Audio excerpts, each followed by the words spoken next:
Hi there, welcome back to Christine Friendly. In today's video, I'd like to teach you how to speak in part 2 of the IELTS speaking test. IELTS speaking test has 3 different parts, part 1, part 2, and part 3. I've made some videos on how to speak in parts 1 and 3 of the speaking test, and I haven't as yet made any video on how to speak in part 2 of the test. So this video is for you because in this video, I'd like to teach you, excuse me, how to speak in this part and how to speak on a topic non-stop for 2 minutes, as well as give you some sample answers so that you have rough estimates as to what speaking in part 2 of the IELTS test is like. So let's get started.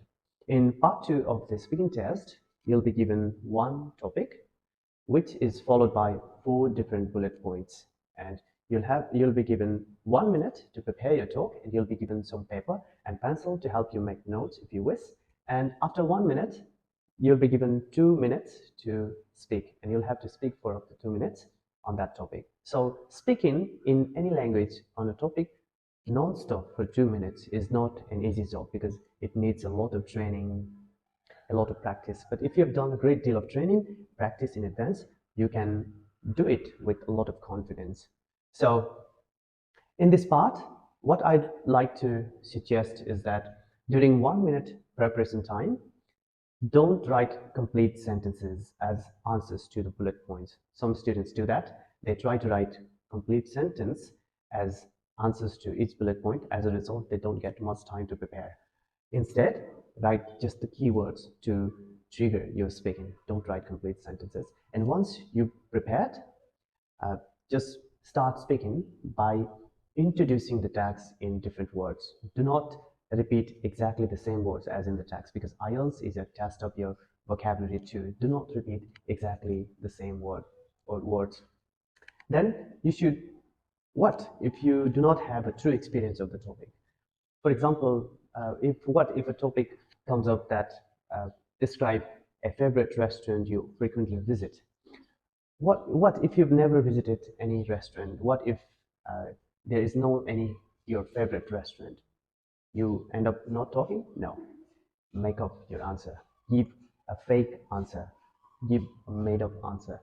And make sure that you expand each bullet point for at least 20 seconds. That way you'll be able to speak up to 2 minutes. Otherwise, which is the case with most students, that they end up speaking for less than 1 minute because they have got nothing to say. They don't know how to expand. So they end up speaking for less than 1 minute, and they have to be encouraged by the examiner to speak more. Don't you do that. Speak. Whether what you're speaking is true or real or fake, keep speaking.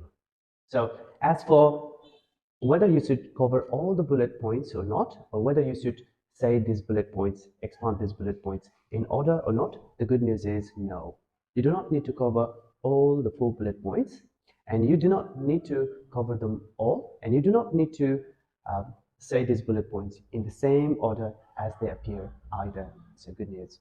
So I hope you watch my video till the end because I'm confident that you'll benefit a lot from watching my sample answers to some of the questions from part 2.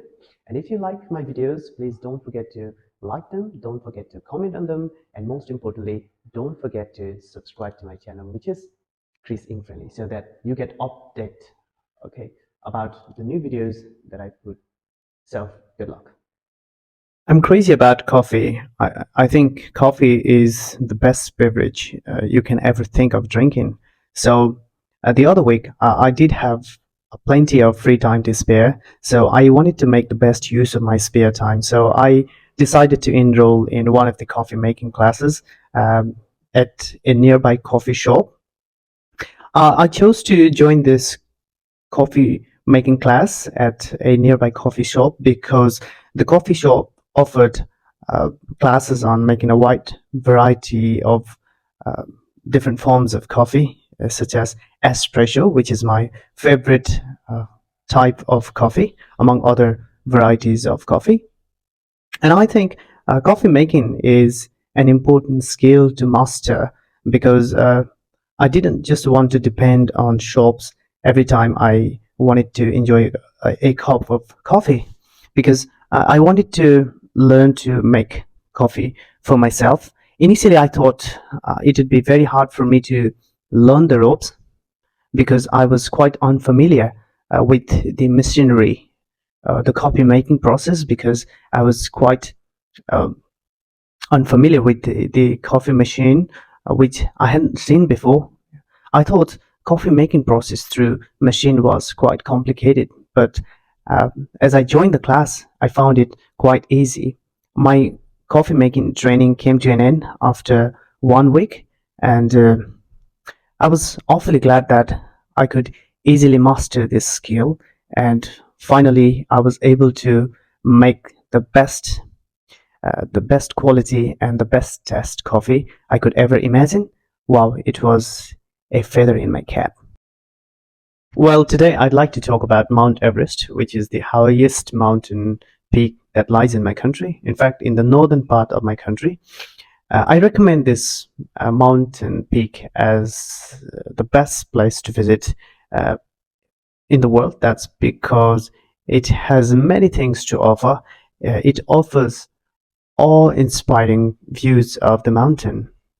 And the next thing is that it's the highest mountain peak in the world, and everyone feels incredibly proud of conquering this mountain peak, which is why tourists from different corners of the world come to conquer this mountain. And if not to conquer this mountain, they can have the first-hand experience of the highest mountain peak in the world, what it's like, and they can go back to their countries and tell the daredevil adventurous activities they've done in this place. As for what kinds of people are its visitors and what they can do, in fact, uh, the mountaineer expedition teams are the most frequent visitors of this mountain peak, as well as those who are looking to have some sort of adventure in their life are its frequent visitors. Uh, as to why I recommend this place as a tourist attraction to visit, I think it's once in a lifetime experience, and people can have the first hand experience of the mountain because it has got many awe inspiring and awesome vistas to offer. So, anyone who is likely to experience the adventures of the life and experience the highest mountain peak in the world, they should be prepared to visit the Mount Everest in their life, at least once in their life. Well, today I'd like to talk about an occasion when I went to see one of my family members in the countryside. In fact, my grandmother, who is in her 80s, lives apart from the rest of the family members. She lives in the picturesque village in one of the hinterlands of our country. Uh, a couple of months back, I missed her so much, so I had to visit her. She lives lonely there, and I'd been missing her for quite a long time because I'd been staying abroad, and I had just come back from overseas, and I wanted to see her. And because I'd brought some clothes for her to wear in the winter, I had to visit her. And I also made this visit to her because I'd been missing her for such a long time. It had been ages since I hadn't seen. I had to go to this village in a car. However, the roads were quite foul and muddy because in the rural areas, the conditions of the road are poor. And despite some difficulties and obstacles I had to face during this visit to my grandmother because of the foul way and the poor uh, conditions of the road, I enjoyed this journey because I hadn't seen her for years, and it was such a great moment. In fact, tears rolled down my cheeks when I first saw her after such a long time. She had grown really old, and the best thing about my visit was I had an opportunity to have a flavor of the country life in the solitude. Well, today I'd like to talk about an occasion when I first met Mr. Thomas. In fact, we've been friends for the last 3 months or thereabouts.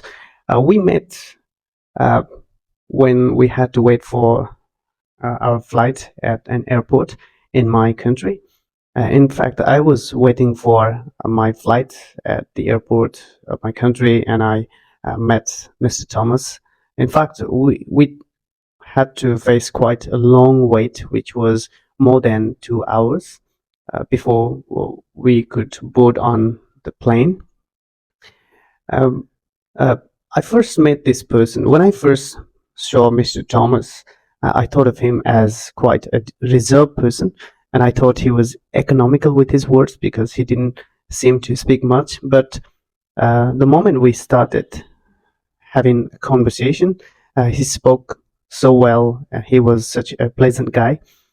We kept talking for an hour and a half, and it felt like time flew. We didn't realize that time was flying.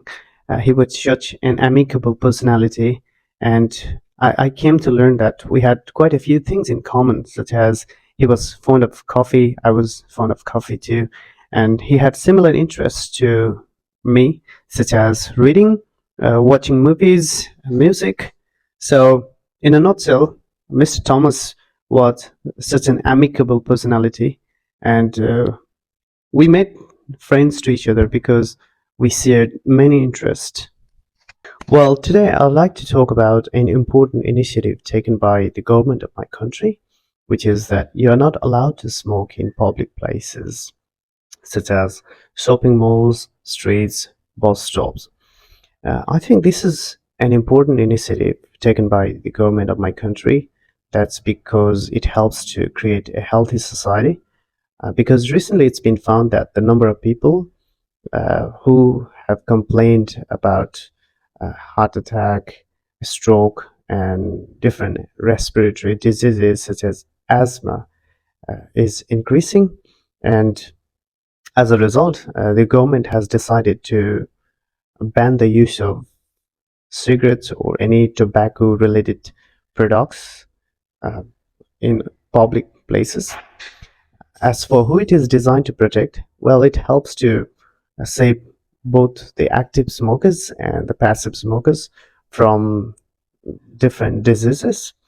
As for what people think of this initiative, well, people have welcomed this step taken by the government of my country to create a healthy society because uh, people, especially teenagers, have badly fallen victim to this deadly habit because they see uh, their celebrities smoking on different social media platforms. So the government has taken this initiative to help people get rid of this deadly habit for once and for all.